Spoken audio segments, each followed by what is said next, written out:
ন্যায়ালয় এডমিনিষ্ট্ৰেটিভ যি এছিষ্টেণ্টৰ ৰাজ্যজুৰি হোৱা পৰীক্ষাত আমাৰ বিশ্বনাথ কলেজত যি চেণ্টাৰ আছিলে তাত পৰীক্ষা অৱতীৰ্ণ হোৱা যিসকল ছাত্ৰ ছাত্ৰী আছিলে আচলতে নিৰাপত্তাৰক্ষীৰ বেষ্টনীৰ মাজেদিয়ে গৈ পেলাই পৰীক্ষা দিয়ে। কাৰণ গোটেই চেক কৰি পেলাই আচলতে এজন পৰীক্ষাৰ্থীক যাবলৈ দিয়ে।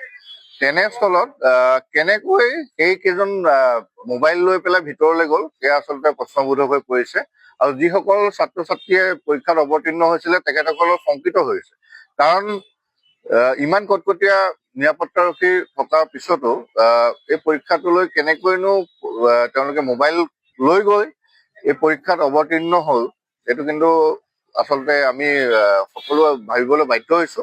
আৰু এই ক্ষেত্ৰত আমি জিলা প্ৰশাসনক কটকটীয়া আচলতে আমি ব্যৱস্থা ল'বৰ বাবে অনুৰোধ জনাইছো।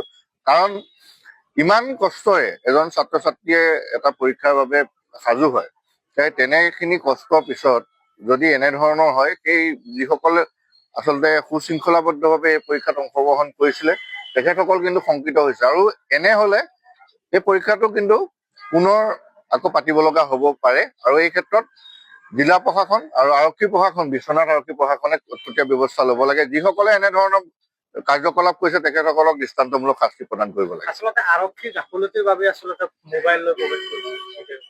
আচলতে সকলো আৰক্ষীৰ আচলতে চেকিঙৰ পিছতহে এজন শিক্ষাৰ্থী ভিতৰলৈ যায় বুলি আমি জানো।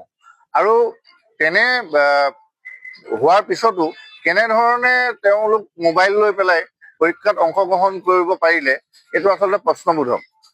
সেইবাবে আমি জিলা প্ৰশাসন আৰু আৰক্ষী প্ৰশাসনক অনুৰোধ জনাইছো, পানী নসৰকা তদন্ত হ'ব লাগে এই বিষয়টোৰ ওপৰত।